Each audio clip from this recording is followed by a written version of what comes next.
Bienvenido de nuevo. Hoy es 21 de abril de 2026 y nos acompaña nada menos que el coronel Douglas McGregor, veterano condecorado de combate, autor y ex asesor del secretario de Defensa de Estados Unidos. Muchas gracias por volver a estar con nosotros. Claro. Parece que estamos en las últimas horas antes de que expire el alto el fuego. Nos habían dicho que iba a haber una reunión en Islamabad, pero luego ha habido dudas sobre si eso es realmente así. Es difícil ver hacia dónde vamos, porque por un lado se dice que Estados Unidos ha agotado buena parte de sus misiles y de sus interceptores. Por otro lado, querrían salir de esta situación. Pero al mismo tiempo, parece que están demasiado lejos de un acuerdo de paz real. Así que, lo mejor que podemos esperar es una prórroga del alto el fuego, o esas negociaciones van a celebrarse, o estamos viviendo una guerra a gran escala.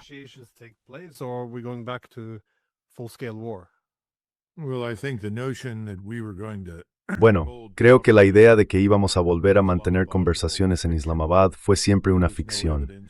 No había ninguna señal de que Irán tuviera interés en hacerlo. Las últimas conversaciones fueron decepcionantes. Los iraníes llegaron con unas 70 personas, con gran cantidad de datos, información, mapas y demás, esperando que existiera una verdadera intención de negociar y alcanzar algún tipo de acuerdo mutuo.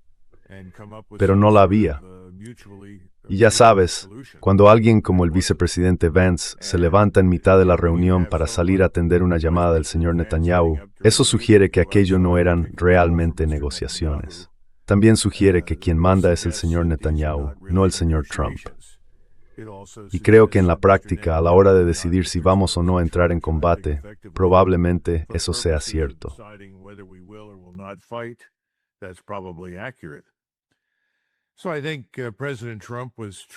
Creo que el presidente Trump intentaba calmar otra vez a los mercados. Lo ha hecho varias veces. Ha dicho cosas que eran claramente falsas sobre la posibilidad de que la guerra terminara antes de lo previsto, y también que los iraníes estaban desesperados por negociar, cuando no era cierto. Supongo que quería dar la impresión de que de algún modo estábamos ganando este conflicto en el Golfo Pérsico. Pero no es así, y como resultado, creo que no habrá conversaciones. El alto el fuego expira mañana a las 3 de la madrugada, hora de Irán, y creo que los iraníes se están preparando para ser atacados de nuevo, y también para la posibilidad de que nosotros ataquemos incluso antes. Así que, a estas alturas, creo que deberíamos descartar todo lo que salga de la Casa Blanca como simple absurdo, pensado sobre todo para calmar a la opinión pública y manipular los mercados. Pero creo que eso ya se ha acabado.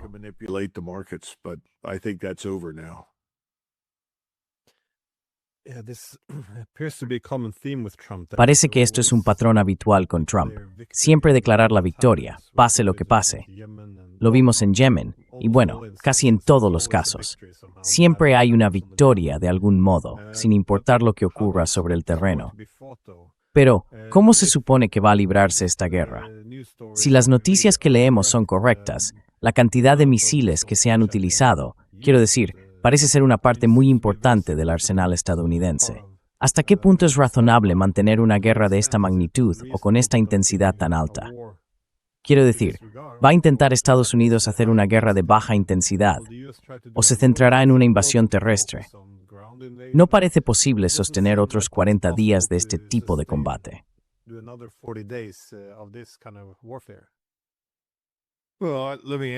Bueno, déjame responder a esa pregunta, pero antes quiero darte una visión estratégica desde la perspectiva de quienes observan desde fuera. Y me refiero a la gente, al resto del mundo que está mirando lo que hacemos nosotros y lo que hace Irán. Cada vez más se nos percibe como una especie de autoridad supranacional que aspira a imponer su voluntad a todo el mundo, en todas partes. Irán ha decidido plantarse ante eso, y el mundo está muy pendiente de ver cuál será el resultado. Siempre hemos tenido la capacidad, diría que desde 1899, de proyectar poder. De hecho, ese fue precisamente el propósito de la Gran Flota Blanca del presidente Teddy Roosevelt.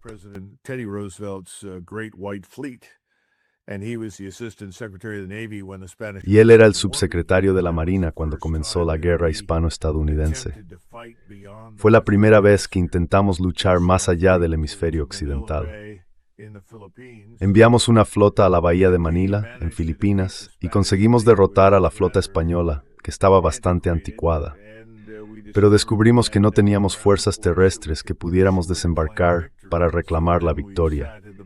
Así que nos quedamos en la bahía, esperando un tiempo hasta que llegaron algunas tropas, y el resto ya es historia. Desde entonces hemos sido capaces de hacerlo. No somos por naturaleza una potencia defensiva. Somos una potencia que apuesta por el ataque, por la capacidad de ir más allá de sus límites normales para imponer su poder.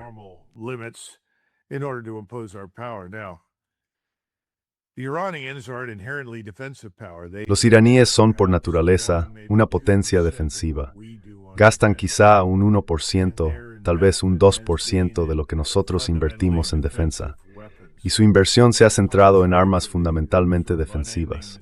A diferencia de la propaganda israelí constante y de la propaganda de sus agentes que controlan nuestros medios de comunicación principales, los iraníes en realidad no pueden proyectar su poder mucho más allá de sus propias fronteras. Así que mantienen una postura estratégica de defensa. Y si lo miras bien, uno de los bandos opera a 6.000 o 7.000 millas de su base logística y de su apoyo industrial, mientras que el otro actúa básicamente dentro de los límites de su propio país. Y como resultado, tienen lo que en baloncesto llamaríamos la ventaja de jugar en casa.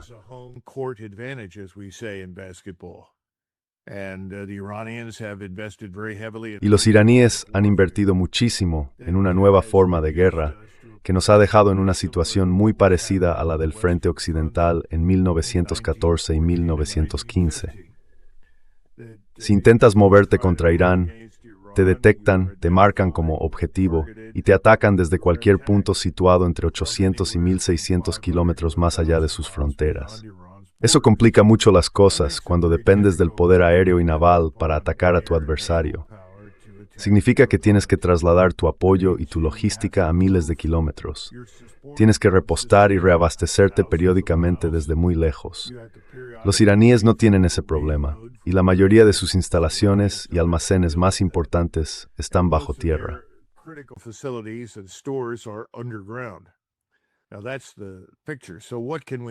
Bien, esa es la situación.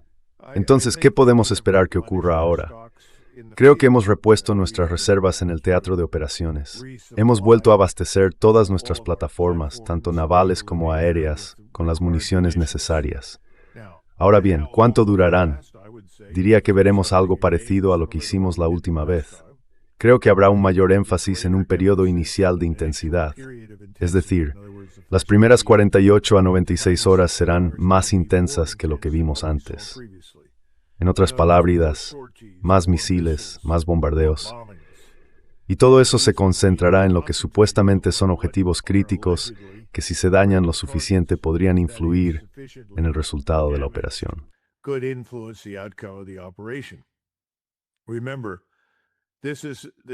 Recuerda, esto es una operación aérea y de misiles. Eso significa que todo depende de los objetivos que elijas.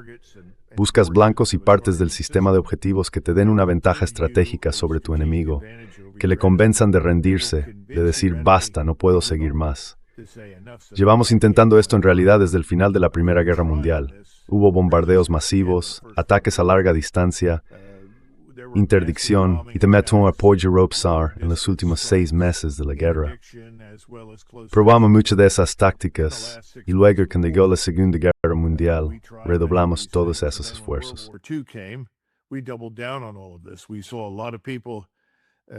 Durante la Guerra Civil Española vimos a mucha gente experimentar con distintas formas de abordar este tipo de cuestiones. Pero mi punto es que, sin duda, desde 1945, la comunidad de poder aéreo en Estados Unidos ha intentado demostrar que puede hacerlo todo. Así que siempre fue ingenuo esperar que alguien de esa comunidad, como el general Kane, un general de 4 estrellas de la Fuerza Aérea, diera un paso al frente y dijera, «Señor presidente, no creo que deba hacerlo. Si lo intenta, probablemente no funcionará. Sería un desastre estratégico». No, creo que lo que él probablemente dijo fue algo como, hay ventajas e inconvenientes. Hay cosas que podemos hacer y otras que quizá no, pero desde luego podemos hacer lo siguiente. Y entonces expuso lo que en esencia era un plan para una campaña aérea y de misiles.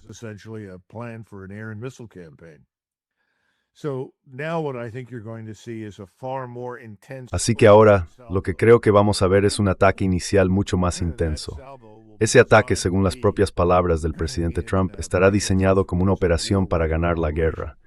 Va a ser tan furioso y tan devastador que las fuerzas iraníes y también su población civil no podrán recuperarse. Eso significa que el objetivo ahora es destruir el Estado iraní. Y eso hay que entenderlo bien. Cuando empiezas a atacar puentes, redes de carreteras y ferrocarriles, centrales eléctricas, plantas desalinizadoras, infraestructuras petroleras, eso va de destruir el Estado. Ya no se trata de objetivos militares críticos, sino de infraestructuras esenciales. Creo que eso es lo que vamos a ver ahora. Y eso mismo hicimos durante la Segunda Guerra Mundial. Los resultados fueron mixtos. Las cosas más importantes que hicimos en aquella guerra con el tiempo fueron dos.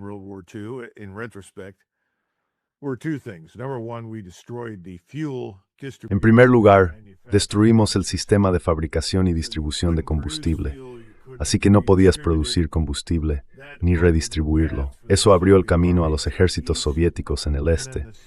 Y luego la segunda parte fue que no podías repostar tu fuerza aérea. Eso también significaba que todas tus fuerzas aéreas se concentraban en proteger tus ciudades. Ahora bien, los iraníes no tienen fuerza aérea. El presidente habla de destruir la fuerza aérea, pero en realidad no han tenido una fuerza aérea significativa desde que se fue el Shah. Tienen muy pocos aviones. Nunca fue un actor importante, igual que la Marina tampoco lo fue. La Marina se compone sobre todo de lanchas rápidas, sumergibles no tripulados y embarcaciones de superficie no tripuladas, diseñadas para operar en el Golfo Pérsico, no mucho más allá.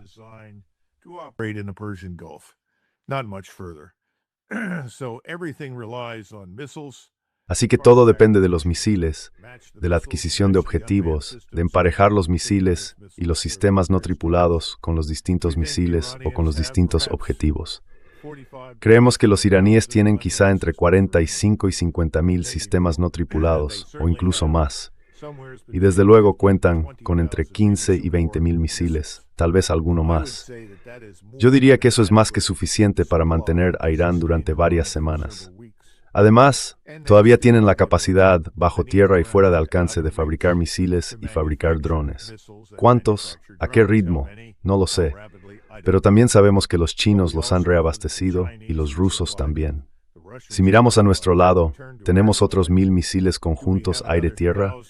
Gastamos 1,000 de esos en las 3 primeras semanas y la mayoría, sinceramente, en el transcurso de una sola semana. No lo sé.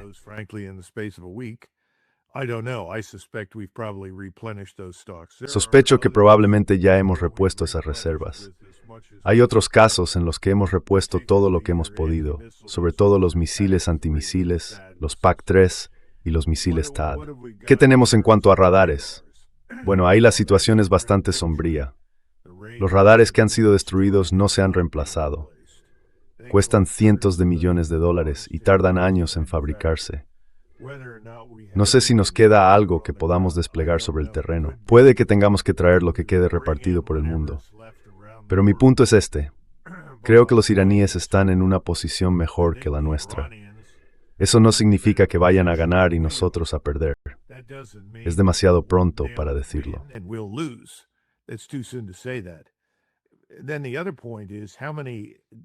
Luego está el otro punto. ¿Cuántas bombas guiadas de precisión tenemos? ¿Y tenemos bombas sin guía? Supongo que sí, probablemente. Y si lo que intentas es desmoralizar al enemigo, todavía recurrimos de vez en cuando al uso, por ejemplo, de los B-52, cada uno con 9 bombas de 500 libras. Haz las cuentas.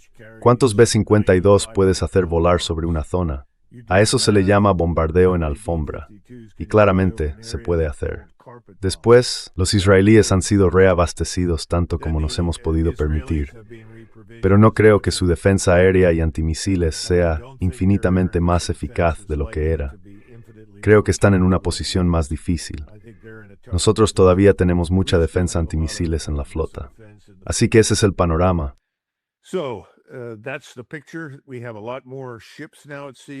Ahora tenemos muchos más barcos en el mar. Hay más portaaviones, más pilotos, más aviones.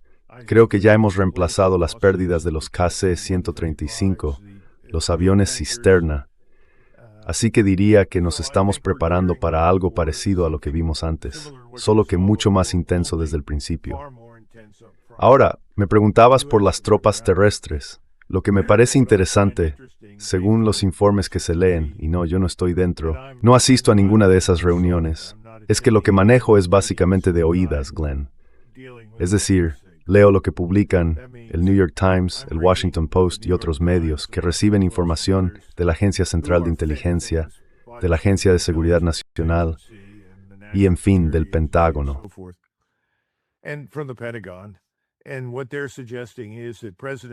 Lo que están sugiriendo es que el presidente Trump no ha mostrado mucho entusiasmo por el uso de fuerzas terrestres. Él ha dicho, no quiero hacer eso. Y eso es algo muy positivo, porque no puedo imaginar ninguna operación en el Golfo Pérsico que implique usar tropas en tierra para tomar islas y que eso cambie en algo el resultado en la zona. Simplemente no puedo imaginarlo. No sé para qué las usarían, porque ocupar una isla no les va a dar el control del Golfo. Y siempre me preocupa cómo se les reabastece, cómo se evacúa a los heridos, todo ese tipo de cosas. En fin, veremos si intentan hacer algo o no.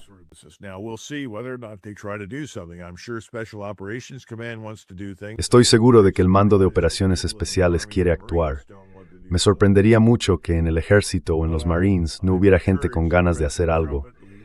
Pero me anima que el presidente Trump, al menos, haya expresado ciertas reservas al respecto.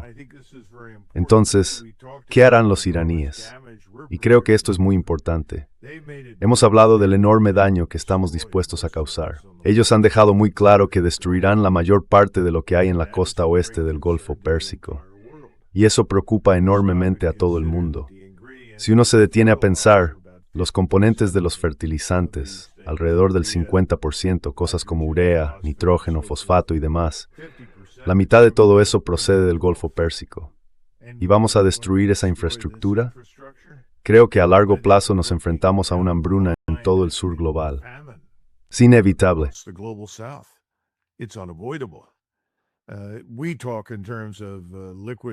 Hablamos de gas natural licuado y de petróleo. Esos ya son problemas. Hay gente que está racionando cosas en la India, en Indonesia, en Tailandia, en Vietnam. Me dicen que el precio de un barril de combustible para aviones ya supera los $240 y sigue subiendo. Ni siquiera hay existencias. Al parecer, el Reino Unido se va a quedar sin nada en unas 2 semanas, tanto de combustible para aviones como de combustible para calefacción. Y por supuesto, todos esos países de Europa Occidental que se han vuelto locos con el tema de la energía verde están en una situación terrible. Además, han cerrado muchos de sus reactores nucleares. Los franceses no, pero los alemanes sí. Y estoy seguro de que esto es una situación de emergencia. Creo que lo que vamos a ver ahora en Europa es que van a caer gobiernos. Vamos a ver nuevos gobiernos llegar al poder.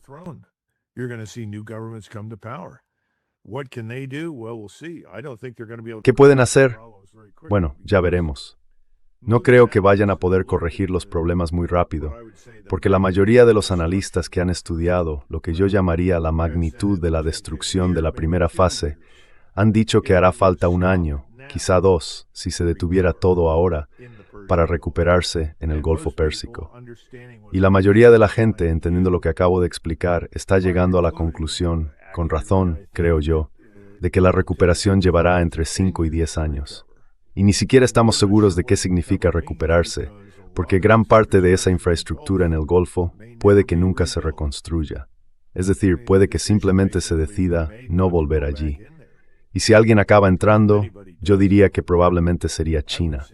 Porque ahora mismo, el tipo de equilibrio global, ¿cuál sería la palabra adecuada?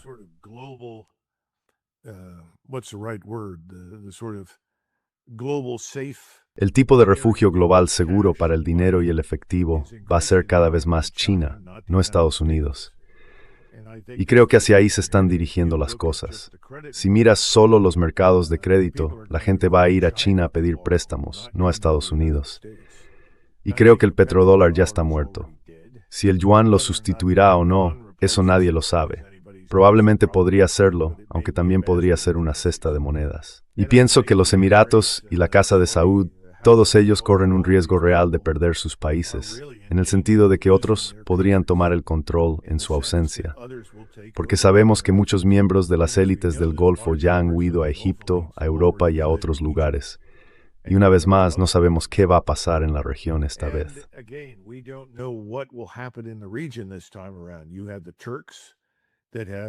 Los turcos, en mi opinión, se han preparado esta vez para implicarse mucho más que antes.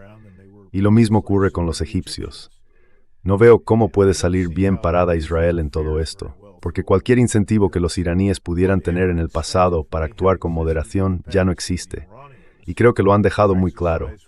Están listos para pasar a una postura de guerra total. Nosotros nunca hemos hecho eso. Y la lección de la historia es que quien adopta una postura de guerra total, al menos en el siglo XX, tiene más posibilidades de ganar si lo hace de inmediato que quien no lo hace. Recordemos que a veces se olvida que Hitler no movilizó por completo al Estado, la nación y el pueblo alemanes para la guerra hasta mediados de 1943. ¿Cómo se puede librar una guerra en varios frentes como lo hicieron ellos y esperar ganar?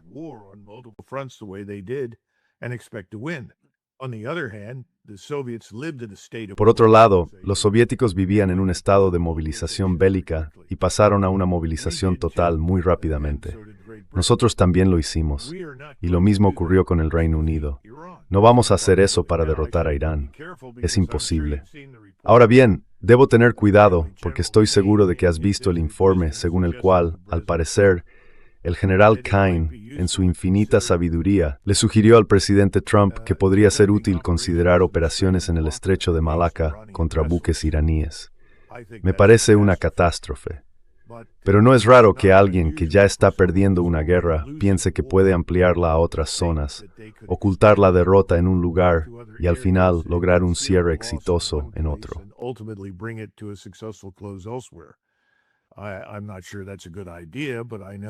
No estoy seguro de que sea una buena idea, pero sé que hay gente que probablemente piense así.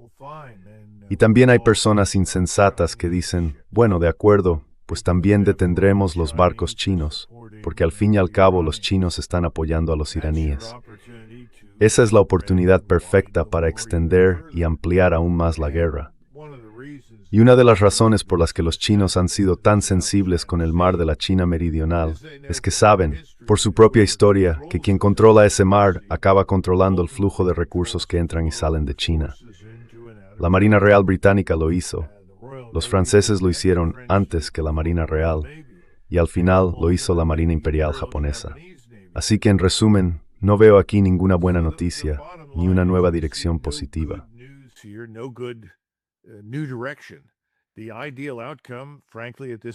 El resultado ideal, sinceramente, a estas alturas sería simplemente poner fin a esta serie de hostilidades, detener todo esto y reconocer que no podemos, por mucho poder militar que usemos, controlar el estrecho de Hormuz. Lo que los iraníes tienen, se lo van a quedar. Y será responsabilidad del resto del mundo, una vez que termine esta guerra, sentarse con Irán y acordar algo parecido a la Convención de Montreux, que se creó en 1936 y puso a los turcos al mando de los Dardanelos. Por cierto, los turcos lo han gestionado muy bien. No ha habido ningún problema allí. Se puede establecer una convención similar, y creo que los iraníes son la opción más lógica, dada su posición estratégica, para dirigirla.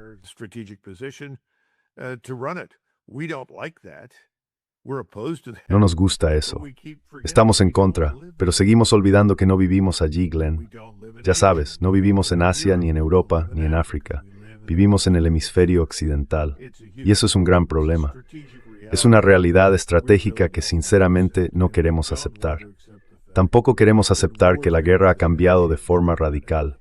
Con la combinación adecuada de misiles, sistemas no tripulados, vigilancia desde el espacio y buenas comunicaciones, mando y control, una maratón mucho menor, Beweist repúblios más efskai freriten with a bow trimach brite free spetal que no ves esas ventajas. Aerospace power that doesn't have those advantages. Parece que llevar el conflicto al estrecho de Malaca sería una buena forma de arrastrar a China más directamente a esta guerra. Eso en sí mismo ya sería un desastre. Pero da la impresión de que hay una preocupación creciente en todo el mundo. Y sobre todo, creo que ahora, en Asia, se oye con más fuerza la idea de que el orden mundial entero se está desmantelando. Es decir, que se está rechazando el propio derecho internacional. Quiero decir, siempre ha habido violaciones del derecho internacional, pero al menos antes la gente buscaba excusas para infringirlo o fingía que no se estaba infringiendo. De ese modo, incluso al romperlo, se mantenía la legitimidad del derecho internacional.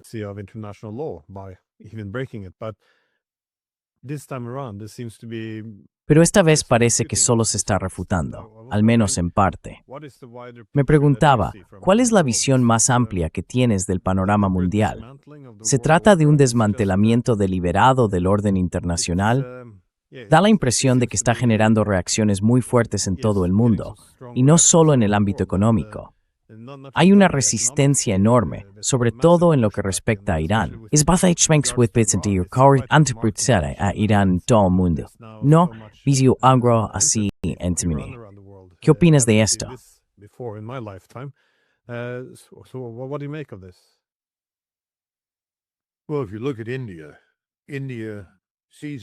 Bueno, si miramos a la India se ve a sí misma como dependiente de un cable alargador que por un extremo se enchufa en el propio país.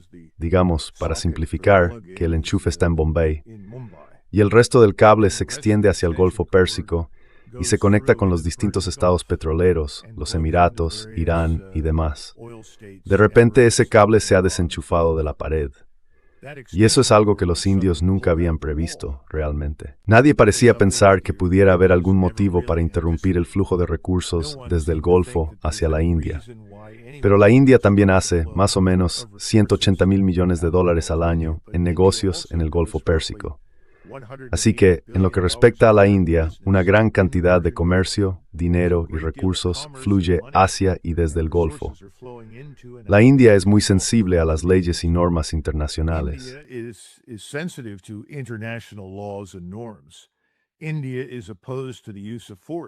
India se opone al uso de la fuerza para resolver cualquier cosa, si puede evitarlo. Y ahora están sorprendidos de que Estados Unidos haya optado por usar la fuerza para resolver el problema de Israel, digámoslo así, con Irán. Porque seamos francos, si no fuera por Israel, no estaríamos en guerra con Irán. No hay una razón real para hacerlo. Tenemos, ya sabes, toda esa avalancha de propaganda que se ha creado durante las últimas 3 décadas para intentar demonizar a Irán y convertirlo en el enemigo público número 1 de Estados Unidos. Pero eso es un disparate. Cuando ocurrió el 11 de septiembre y sufrimos las pérdidas de las 2 torres destruidas en Nueva York, 1 millón de iraníes salieron a las calles, en lugares como Teherán y otras ciudades, y celebraron vigilias con velas por la noche para llorar la pérdida de vidas en Estados Unidos.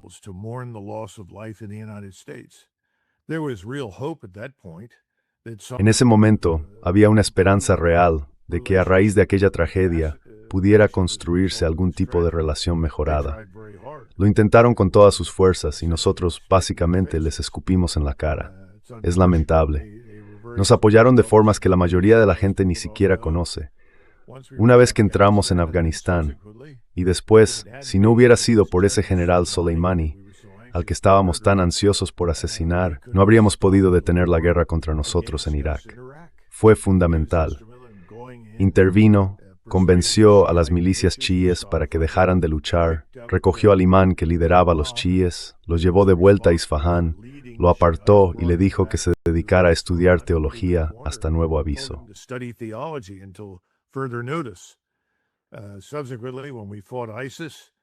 Después, cuando luchamos contra el ISIS, esas milicias chiíes liberaron a cristianos, liberaron a suníes, liberaron a yazidíes, liberaron a drusos, a cualquiera que estuviera oprimido por el ISIS. Y pelearon con nosotros, no contra nosotros, y lo hicieron con mucha determinación. Todo eso se dejó de lado en favor de la agenda de Israel. Y el proyecto del llamado Gran Israel es el verdadero problema. La destrucción de vidas en Gaza, la destrucción de vidas en la llamada Cisjordania en Palestina, y ahora la destrucción de vidas en Líbano. Todo eso está profundamente ligado al deseo actual en Israel de que destruyamos Irán. De eso se trata todo. No hay ninguna razón concreta para que estemos implicados.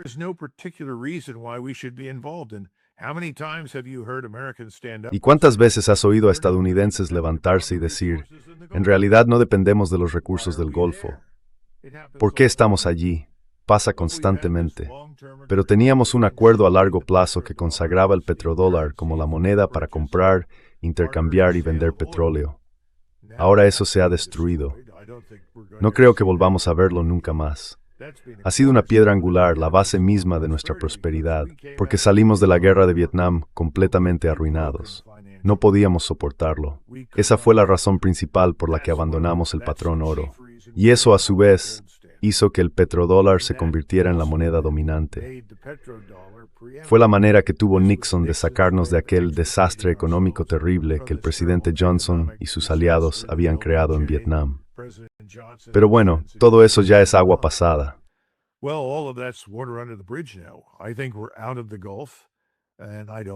Creo que hemos salido del Golfo y no creo que vayamos a volver. Y por eso dije que no creo que podamos permitirnos regresar, porque no podemos financiar lo que se necesita allí. Solo China puede hacerlo. Así que toda esta guerra ha sido, estratégicamente, un auténtico desastre para nosotros. Lo inteligente ahora sería ponerle fin, dar un paso al frente y decir, este no era el instrumento adecuado. Nos equivocamos. No deberíamos haber hecho esto.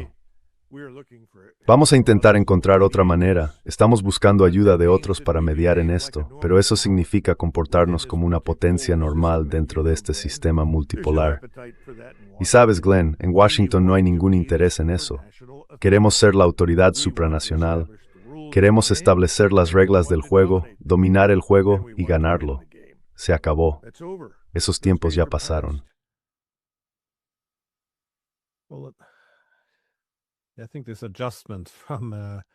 Creo que este cambio de una primacía global a un mundo multipolar probablemente nos traerá más guerras. Pero en esta guerra parece que ya estamos viendo consecuencias. Por supuesto, Asia está siendo muy afectada, sobre todo en el plano económico. Pero también en Europa vemos a Zelensky insistiendo en que la falta de defensas aéreas ahora mismo es tan grave como podría serlo. Al mismo tiempo, mientras las armas empiezan a escasear, se queja de que Estados Unidos ha sido irrespetuoso con su país, porque ya sabes, Blinken visitó Moscú, pero no Kiev. Vemos a la Unión Europea quejándose de que las armas estadounidenses, que deberían enviarse a Ucrania, se están retrasando o desviando. Los europeos están hablando de la OTAN, incluso de crear una OTAN sin Estados Unidos, una OTAN diferente. Y al mismo tiempo que la situación empeora, los europeos siguen pareciendo dispuestos a escalar el conflicto.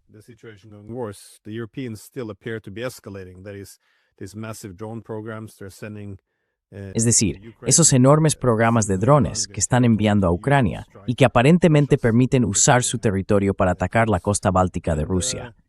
Y sí, ahora vemos que Rusia está advirtiendo, básicamente, que todas esas fábricas que producen drones se consideran ya objetivos legítimos. ¿Hacia dónde crees que va todo esto? Porque parece, no sé muy bien cómo decirlo, que hay una especie de, no diría pánico, pero sí una gran ilusión, o quizá una falta de realismo. No sé cuál sería la mejor palabra para describir lo que está ocurriendo ahora en Europa. Pero sí, no hay mucho pensamiento estratégico. Es más bien una obsesión con derrotar a Rusia. Sin embargo, las armas se están agotando, y la falta de capacidad parece compensarse con un lenguaje más beligerante y con ignorar todas las líneas rojas. Entonces, ¿a dónde crees que nos llevará todo esto?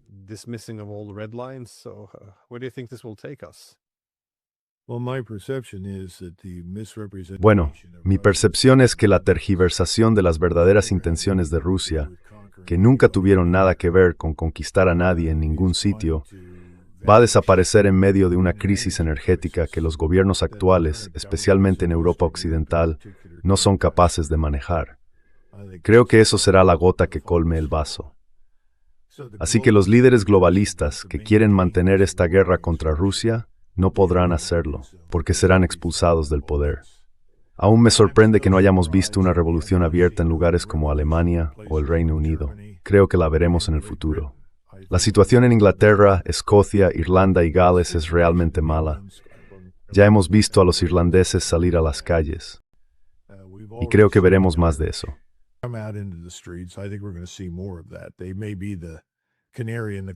Puede que sean el canario en la mina para las Islas Británicas. Ojalá sea así.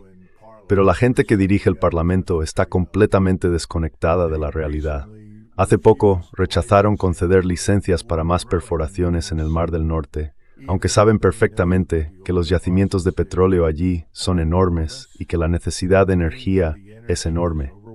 Y aún así seguimos tratando con personas que viven en un mundo ilusorio, donde creen que la energía eólica y la solar van a sustituir a la energía basada en el carbono. Eso no va a pasar, no de esta manera. Quiero decir, quizá en algún momento el sueño de Tesla de obtener energía de la atmósfera funcione. Pero mientras tanto, tenemos que usar lo que tenemos. Tenemos que sobrevivir con eso. Creo que los europeos están llegando a esa conclusión.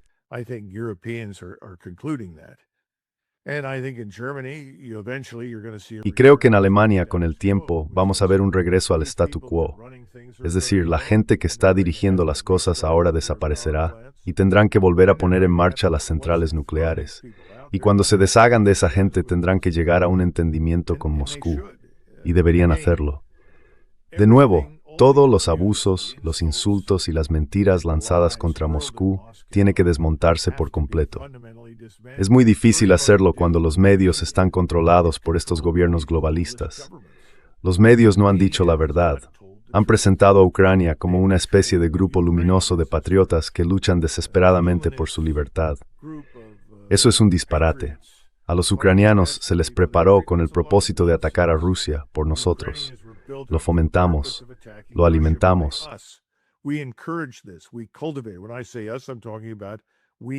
Cuando digo nosotros, me refiero a nosotros y a los europeos. La OTAN se ha acabado, exactamente como pensé que ocurriría al principio de esta crisis, en enero de 2022, y lo dije entonces. La OTAN está terminada. Los europeos tienen que encontrar por sí mismos un camino que tenga sentido. Y creo que con el tiempo eso pasará. Espero que sea más pronto que tarde porque el presidente Putin ha limitado el uso del poder militar ruso. Lo ha contenido. Tiene todo lo necesario para terminar esta guerra de forma decisiva este mismo año. No hay ninguna duda de eso. También tiene los medios para arrasar zonas enteras en los países bálticos, en Alemania, en Polonia y en otros lugares, incluso en el Reino Unido, si vamos al caso, donde se fabrican esos drones que se lanzan contra la infraestructura rusa y contra ciudadanos rusos. Ha mantenido todo eso bajo control. Ha decidido no hacerlo.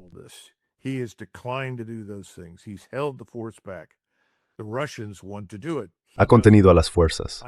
Los rusos quieren hacerlo. Él no. Espero que los gobiernos europeos se adelanten al deseo ruso de actuar.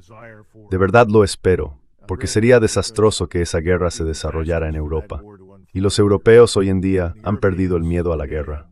No entienden lo terrible que puede llegar a ser. Creo que cuando estos gobiernos sean reemplazados, llegarán nuevas personas y actuarán de otra manera. Y este hombre, Zelensky, y la corrupción de ese régimen, sus cimientos, que son, ya sabes, la peor criminalidad imaginable, tienen que salir a la luz. La verdad tiene que conocerse. ¿Cuántas veces hemos oído hablar de esas supuestas atrocidades cometidas por los rusos para luego descubrir que las habían cometido los ucranianos? Y eso no quiere decir que en las guerras todos los bandos no cometan errores.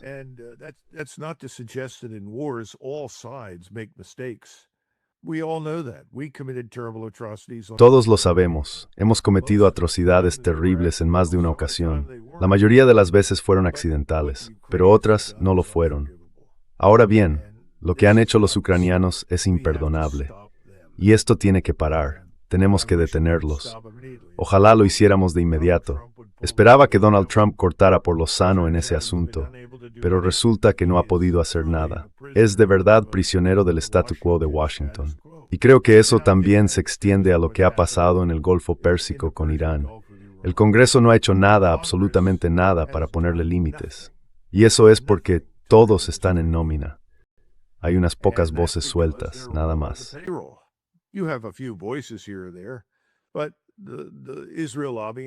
Pero el lobby israelí y sus agentes en Estados Unidos se han asegurado de que el dinero vaya a quienes apoyan a Israel. Ojalá eso cambie.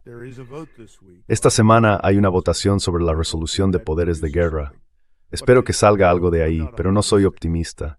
Hay demasiada inercia en el sistema, y Donald Trump no puede superar las 3 reglas que aprendió de Roy Cohn.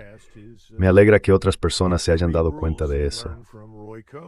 Esperé mucho tiempo para hablar del tema porque tenía la esperanza de que no fuera así, pero creo que tenemos que ser sinceros. Lo es. Sus 3 reglas son negar, negar, atacar, atacar, y retorcerlo todo hasta convertirlo en una victoria. Y parece que así es.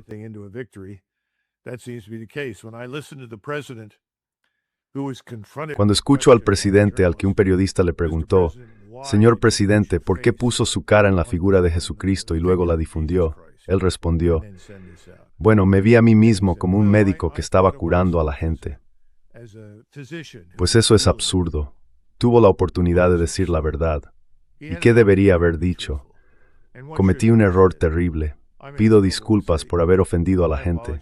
Fue de mal gusto y no debería haberlo hecho. Lo lamento y espero que la gente me ayude a superar esto. Eso es lo que debería haber pasado. Pero no puede decir la verdad. Y como comentábamos antes del programa, dije, los iraníes no van a hablar con nosotros. Cualquiera que haya prestado un poco de atención a ellos lo sabe perfectamente.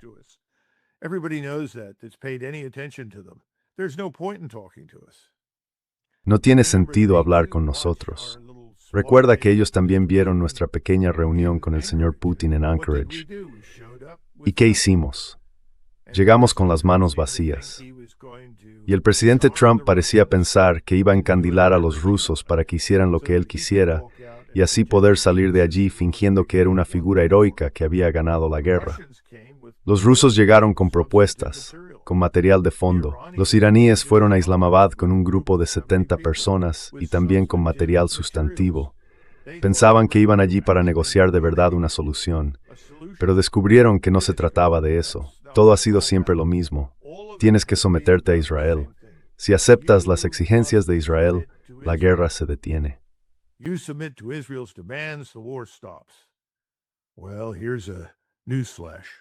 Bueno, atención, porque eso no va a pasar. Sí, esa estrategia de negar, negar, atacar, atacar y luego declarar la victoria. Entiendo por qué se supone que puede tener algún beneficio. Pero como en este caso, con esa imagen de Trump como si fuera Jesús, al final sale mucho peor. Pero se puede decir lo mismo en Irán, cuando Estados Unidos mató a todas esas niñas. Si él hubiera salido y simplemente hubiera dicho, ya sabes, que forward us. Creo que ini supraño.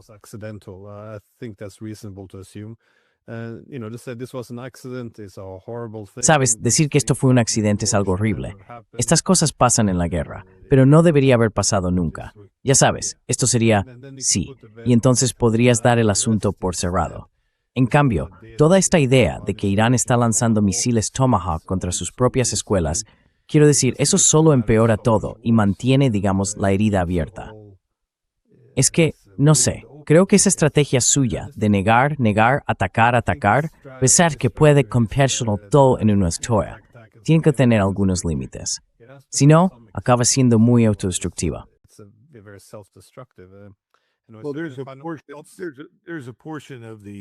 Bueno, hay una parte de su base que le apoya, que cree en algo que fue bastante común en Estados Unidos, sobre todo entre finales del siglo XIX y principios del XX. Y es esa idea de mi país, tenga o no tenga razón, pero siempre mi país. Es decir, hagas lo que hagas, defiendes a tu país hasta el final. Pero uno pensaría que a estas alturas, nosotros, como cualquier otra potencia, en algún momento hemos cometido errores. Y reconocerlos es la única forma de superarlos. Pero él no es la persona que vaya a hacerlo. Y no deja de repetir que tenemos el mejor ejército del mundo. Bueno, sí, tenemos el mejor ejército del mundo, pero diseñado para volver a pelear la Segunda Guerra Mundial. No es el que necesitamos. No lo ha sido desde 1991. Pero en lugar de reconocerlo, sigue diciendo a todo el mundo, oh, reconstruí el ejército durante mi primer mandato. He keeps telling everybody, oh, I rebuilt the military during my first term. Well, he put money into the old structure. Didn't build anything. Bueno, él metió dinero en la vieja estructura, no construyó nada nuevo. Y ya sabes, ese es nuestro problema. Es un poco como el ejército de Federico el Grande que salió a enfrentarse a Napoleón en 1806. No funcionó y fueron destruidos. Tenemos que salir del lío en el que estamos. Si hay algo bueno que pueda salir de todo esto, es que veremos un cambio en Washington, porque los estadounidenses no son tontos. Ven lo que está pasando. Y creo que esa idea de que todo el mundo va a correr a los brazos de la izquierda es equivocada. Creo que los estadounidenses están diciendo, un momento, todos nos han traicionado. Las elecciones no importan, vamos a votar y obtenemos el mismo maldito resultado absurdo. Así que creo que al menos esa toma de conciencia está empezando a calar en Estados Unidos. Y eso es algo bueno.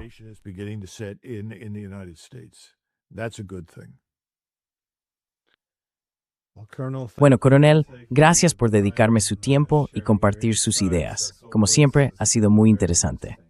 De acuerdo, gracias, Glenn. Thank you, Glenn.